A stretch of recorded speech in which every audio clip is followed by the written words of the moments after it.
Good morning. I thought I'd say a few words about a bad friend.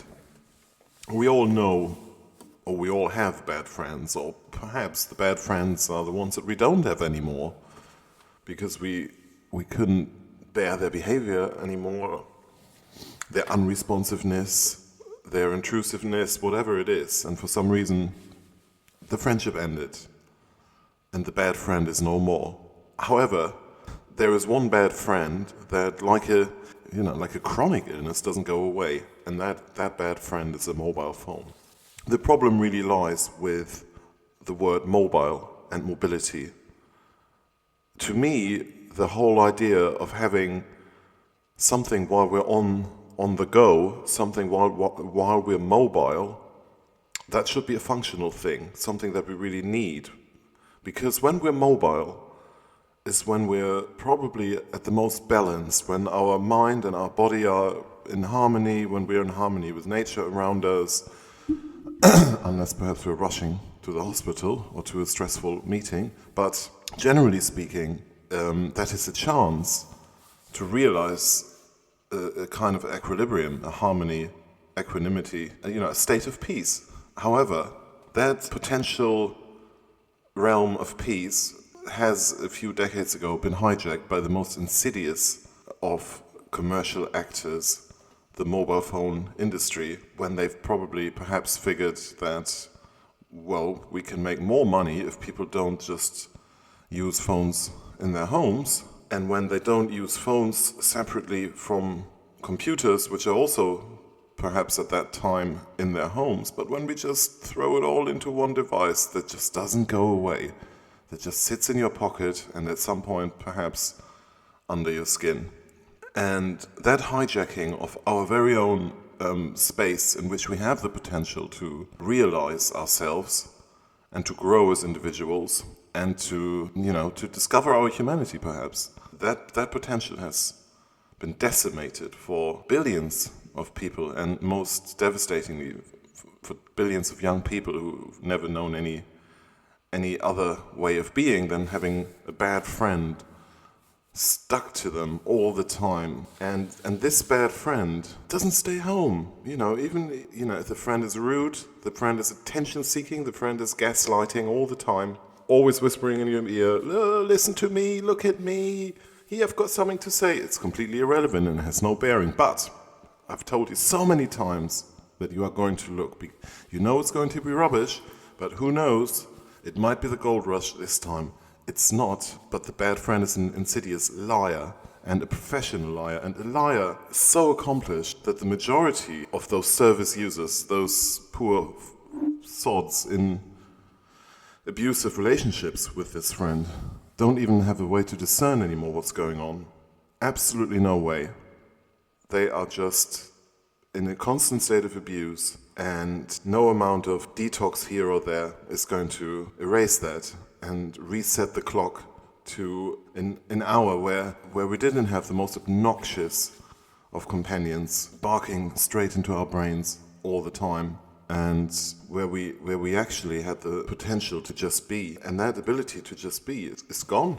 And if you think about it, if your mobile phone was a person, first of all, it would be annoying because it's always mobile. It's more mobile than you are, or as mobile as you are. It is shadowing you all the time. Don't you want your own space? If your mum or dad or your spouse or your child, if they're perhaps a teenager, came with you every step that you went, if you went on holiday as a couple with another couple, and that couple came with you everywhere you went, and they told you, you have to go that way to get there.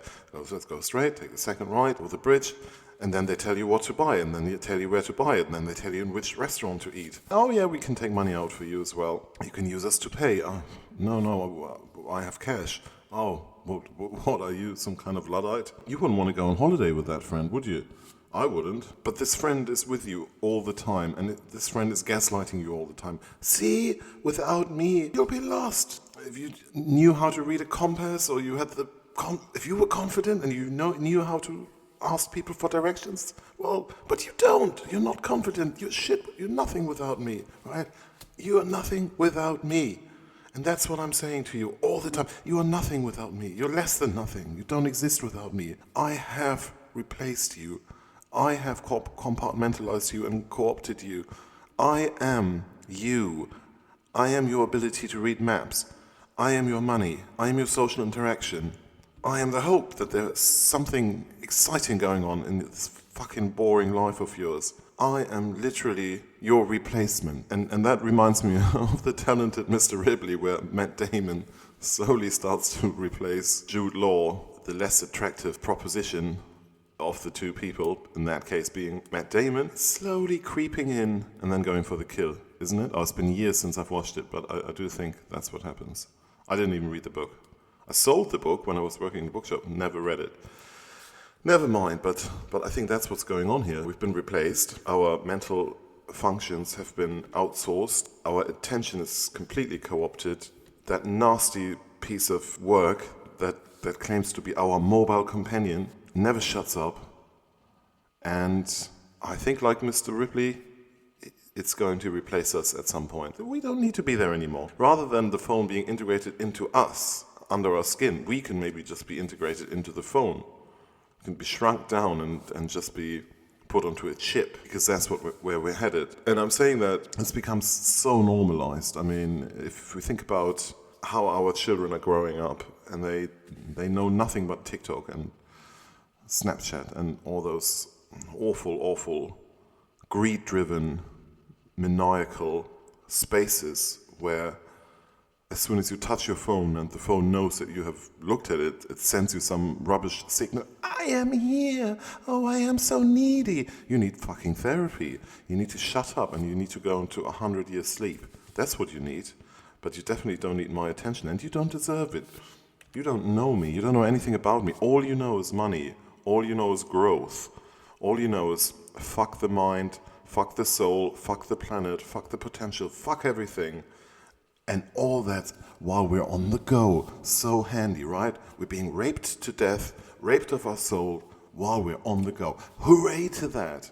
And applause to everyone involved in this business. Well done for not having any kind of consciousness to do work that would actually do any good. You might as well manufacture weapons or be a politician that enables nuclear proliferation. Wonderful! You're in the same league. I definitely applaud you for not being awake. But it's a tragedy to see children completely roped into this. They don't have the tools. They believe this friend from the get-go. They think this friend is tasty, it sounds good, it's always buzzing and whooping and sounding loudly and screaming. A cacophony of horse shit so gaudy that there's no escape. Those little brains are just completely sort of inundated and walloped by this slime and goo, this mobile goo and casino-like currency that floods their poor little souls. Shame on anyone who does this and rapes our children like that. Fuck them. Fuck the whole lot of them. Yeah, all I'm saying is there are good friends and there are bad friends, and some bad friends are such terrible friends, and they're so good at gaslighting. They are absolute masters at gaslighting. You just have to turn off the gas, really. You just have to turn off the gas. That's what you have to do. And maybe their lights will go out, and there is hope for all of us. So recognize your bad friends for what they are. Call them out for what they are. Yeah, maybe use a phone at home. Cut off its legs. Don't let it walk. Use your computer at home. That's already in a wheelchair. So fine, good. That can't co-opt your attention while you're on the beach and while you're in the mountains, or while you're just walking through the city, looking at people and listening into conversations, taking part in life and dialogue, being inspired. All right? Have a good life. Bye-bye.